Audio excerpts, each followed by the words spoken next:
Assalamualaikum warahmatullahi wabarakatuh. Syukur alhamdulillah, kita dapat bertemu kembali dalam presentasi yang berjudul Landasan Filosofis dan Psikologis dalam Pengembangan Kurikulum. Landasan filosofis dan psikologis dalam pengembangan kurikulum. Pada mata kuliah Manajemen Kurikulum dan Pembelajaran, disampaikan oleh M. Beni Sasongko dan J. Antono, dengan dosen pengampu Dr. Imam Mawardi, M.A.G. dalam Prodi Manajemen Pendidikan Islam, Pasca Sarjana, pada Fakultas Agama Islam, Universitas Muhammadiyah Magelang. Hakikat pengembangan kurikulum. Pengembangan kurikulum, pada hakikat merupakan proses penyusunan rencana tentang isi dan bahan pelajaran yang harus dipelajari, beserta cara mempelajarinya.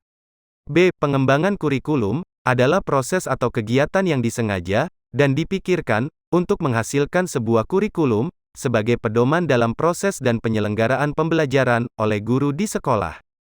C. Proses pengembangan kurikulum merupakan rangkaian kegiatan yang dilakukan secara terus-menerus. D. Rangkaian pengembangan kurikulum. Perhatikan diagram berikut.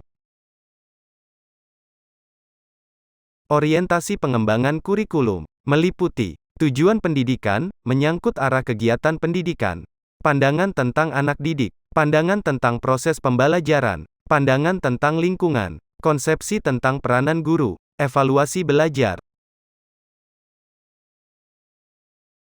Sumber pengembangan landasan kurikulum, menurut Lawton, 1978, meliputi studi tentang hakikat ilmu pengetahuan sebagai aspek filosofis, studi tentang kehidupan sehari-hari sebagai aspek sosial budaya, studi tentang siswa dan teori-teori belajar sebagai aspek psikologi.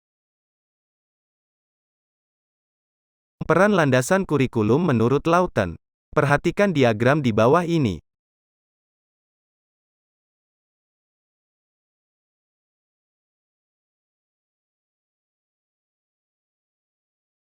Peran landasan dalam pengembangan kurikulum.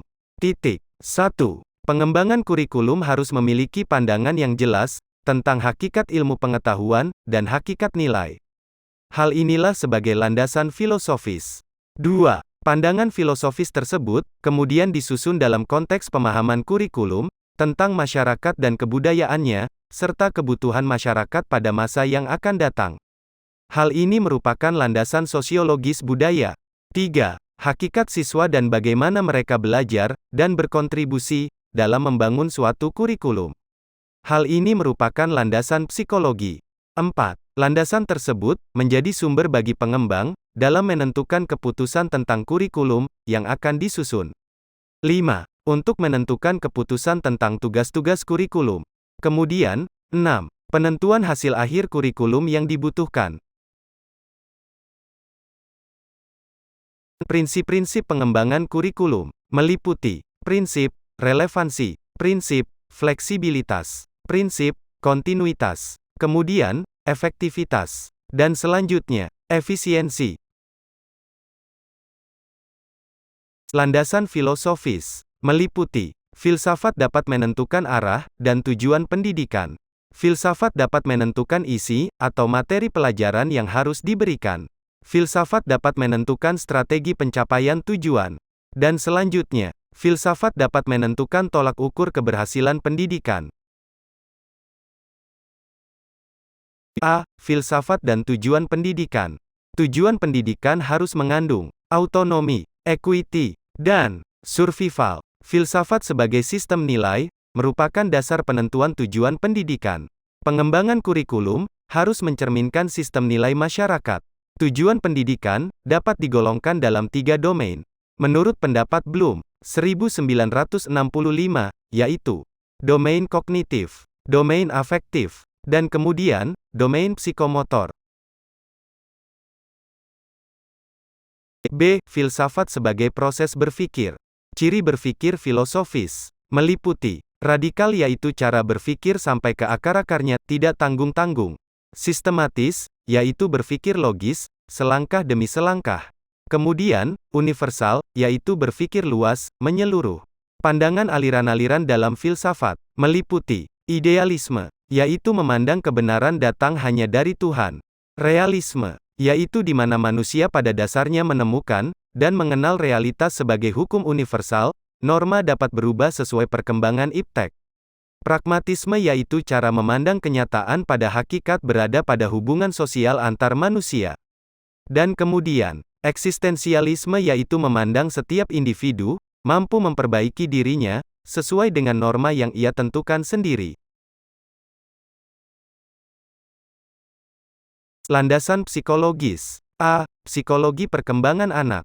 Alasan pentingnya mengetahui hal ini, yaitu bahwa anak didik memiliki tahapan atau masa perkembangan tertentu.